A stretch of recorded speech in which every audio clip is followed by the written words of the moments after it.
Hi, this is Caroline, and I'm here with Aaron, and we're excited to have Mike Carter on the podcast. Mike created an app called Double Match Point to help rec players. Mike plays at the 4-5 and 5-0 level and has played rec tennis in Michigan, New York, North Carolina, Florida, and even England.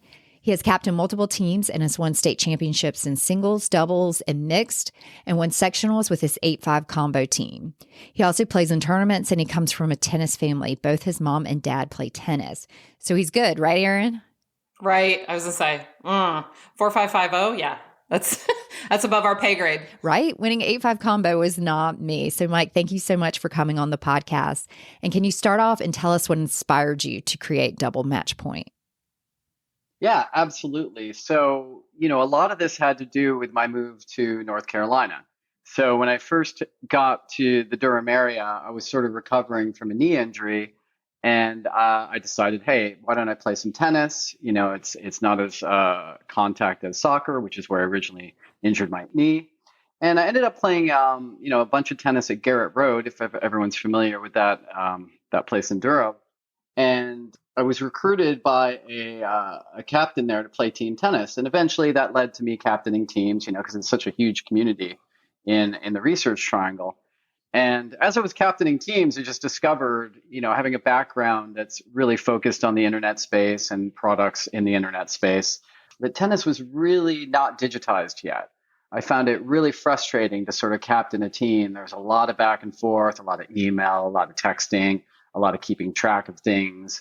And, that light bulb sort of went on, and I thought, there might be an opportunity here to make this sort of more digitized, have a product that could actually work for tennis players.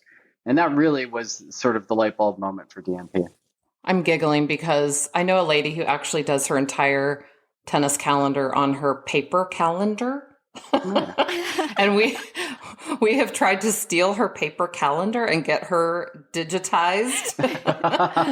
But you're right. I've captained a bunch, but as our listeners know, Carolyn does not captain because she's smart, because there's so much to do, right, Mike? It's everything you talked about. It's lineups, and it's communicating with your team, and it's changing of lineups and communicating with other captains and knowing your schedules and all that good stuff. So can you give us a little bit more about like what's in the app for maybe specifically captains, but certainly, our audience is rec players in general. So sure. Maybe what would help a rec player? Sure, absolutely. So, a lot of the feature set was born from when we worked with USTA in North Carolina.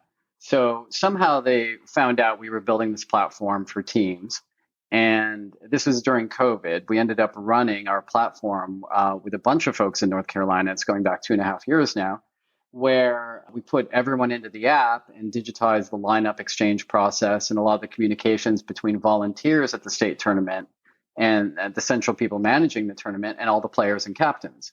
And so off the back of that experience, we started building more and more of a feature set that we thought would be focused on tennis players and specifically league rec players. And so it's all those little things of, is there a calendar next to a chat room? Is there an easy way to give your availability?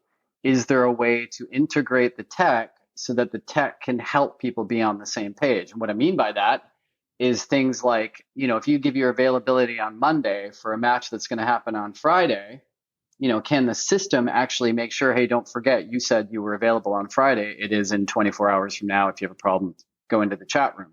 So when you look at organizing tennis through that sort of organizer lens, there's a lot of opportunity to just solve problems, make it more efficient, to innovate. And really, that is our focus. We think that a lot of the systems, quote unquote, that you see out there, be them websites, or apps themselves, they sort of take it, some of them have taken it a little bit forward. We're trying to be totally comprehensive, add anything that a player tells us that they want in the system. We get a lot of feedback from people on that front. And currently, we have a calendar, we have lineup capability, and we have an integrated robot that is doing the chasing and the reminding and that sort of thing. And, a very, very simple app as well. So you can think of it, the best way I sort of sometimes describe it is you think about WhatsApp or GroupMe, but then you add a bunch of tools that are specific to rec and league tennis. What are the challenges for them? because those sort of tools will never come from those entities. They've got bigger fish to fry. Right.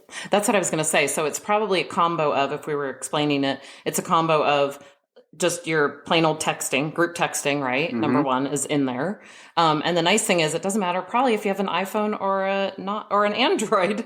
Absolutely not. Because sometimes those text messages just get crazy just combining those two platforms, right? So it's a combo of texting. It's a combo of, like you said, lineups, which, there's several apps out there trying to do that, but yours is just all aggregated, integrated into one, I think, which is the key, right? So you could get in touch with your teammates. You could probably ask for a sub and through chatting or whatever you want to do. But I can think of 4 different tennis apps that all do different things that yours actually all does in one.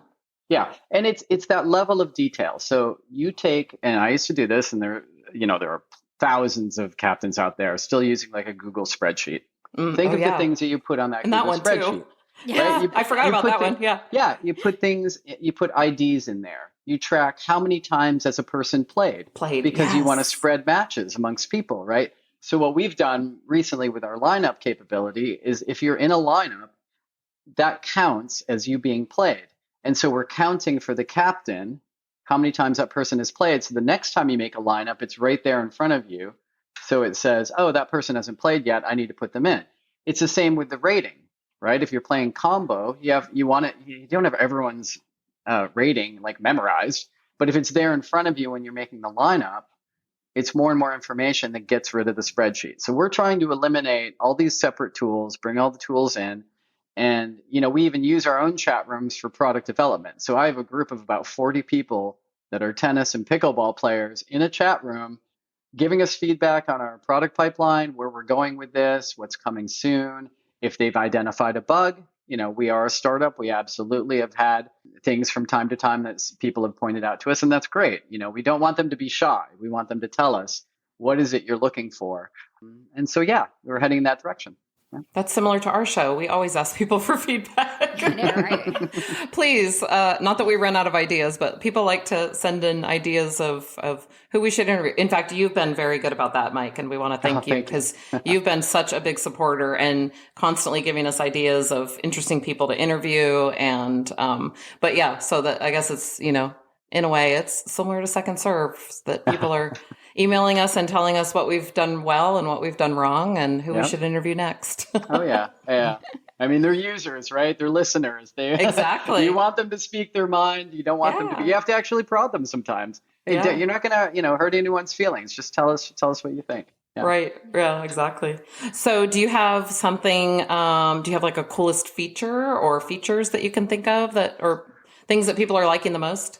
Well, I think, from an innovation and cool feature standpoint, like I love every feature that comes out, right? It's sort of like your baby. You're like, oh, we solved that problem. Check that off the list, whatever it is. But from a high level, I think the robot is the most interesting thing. So we've called our robot, she has a name, Minerva, the goddess of knowledge. We want her to have sort of, some sort of character within the app. And when we're talking to third parties that can provide content that the robot can then insert into the rooms at the control of the users, it just opens up a whole new realm of possibilities. So I'll give you a couple examples. USTA League coordinators, right? Every season, please watch the webinar. You have to come to this meeting. Don't forget about these rules. These rules don't change that much, right? So we're thinking, okay, give us like the top 10 rules that just need to be out there with the community. We're going to load them up into our robot and identify which groups or teams, and it'll insert like a rule a week. Hey, don't forget this is how this rule works, blah, blah, blah. Click here to learn the details, that sort of thing. Great example of how to use the interface, how to use our system to sort of spread information amongst the community that needs to be out there, right? And automated, right? So we have a list of 10 rules. It just sprinkles them into the rooms. When it's done, it never sends them again, that sort of thing. Then we have another thing that's coming down the pike probably in about 3 months. We're talking to some folks who are on the mental side of training. So mental preparation for tennis, right? This guy is a professor at a university. He does team sessions. He's teaching classes on being strong mentally. We are integrating him into our app so that you can enable these tips. And when I say enable, under our groups, you control almost everything in the app. So do I want push messages? Yes or no? Who's waiting on the pending list to join our group? Do you want mental tips? Check. And those messages, again, will start to come in, and we're going to experiment with this. But, a lot of our users are like getting very excited about these types of features. And there's always people asking about gear. Can you let me know when Babolat has a sale on, Tennis Warehouse? Absolutely, because those digital systems are all set up to integrate. At the end of the day, all we need to do is reach out and say, yeah, we want to be an affiliate or whatever. And we can monitor that and, gauge how that's working for people, but give the control to the users. They can enable that or they can disable it. It's totally up to them. So I think the robot is probably the most interesting part of our system because we're doing a lot of test and learn around it. We'll enable it, see what people like, see what they don't like, adjust it as necessary. But then the topics that you can sort of create content from, including this podcast. Okay. Right. So new episode is out. There's a new episode out. Click here to see more.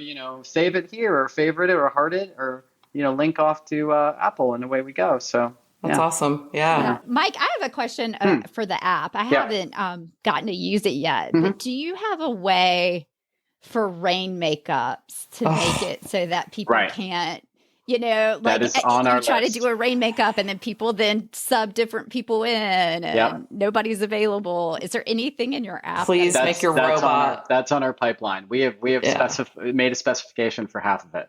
Yeah. So at the end of the day, what's going to end up happening is you'll see a product where you can link one team to another. Then it exchanges everyone's contact details on the back end. Nice. And then it'll auto-populate a calendar where you can give availability. So, there's some complexities in how we design this, but we definitely will have a makeup tool, like a version 1 of the makeup tool, to start to hit on all those real pain points. Because what happens in the real world, is exactly that. Who's playing who? You got to figure out that first. Then you've got to get them to continually manage that match. Yeah. And it's very painful. So yes, absolutely. We are making that tool. Get the robot on it. Well, if you figure all this stuff out, I may captain. Right? Yes. I may be willing to captain for once since 2-5. Right. I did it one time as a 2-5 and I was like, never again.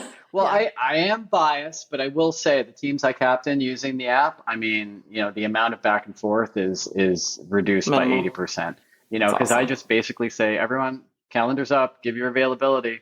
Is it accurate? In 2 days, I'm going to give the lineup.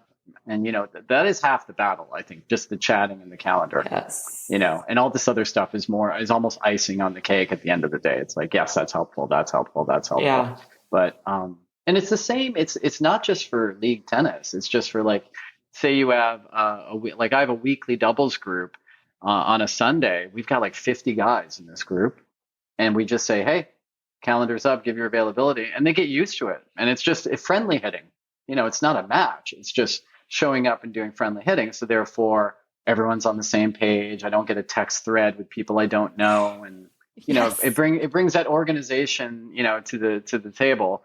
Yeah. The no name text message, who are you? How did you get my number? Do you have a name? Yeah. And then you get 50 text messages of whose number ends with 1234. Yeah, and exactly. Oh my God. Who cares? Just reply. Exactly. So that's a whole different conversation. Yeah, it is. It is. Yeah.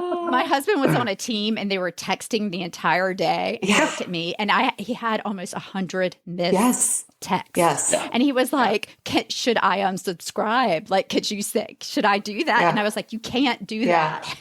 Yeah. But he was like, I'm working. I can't look at all these different texts right now. And text was never built to do this sort of stuff, which is why, we love it when we hear that people are using WhatsApp and GroupMe because they've recognized that, hey, there's a better way to do this. I don't want my phone blowing up. I just want personal text to be over here. And do I still text? Absolutely. We enable that in the app. So in the app, you're able to either share or not share your phone number. And when you do share your phone number in the admin section of a group, you can either chat to them in the app one-on-one, anyone in your group, or you can immediately text or call them.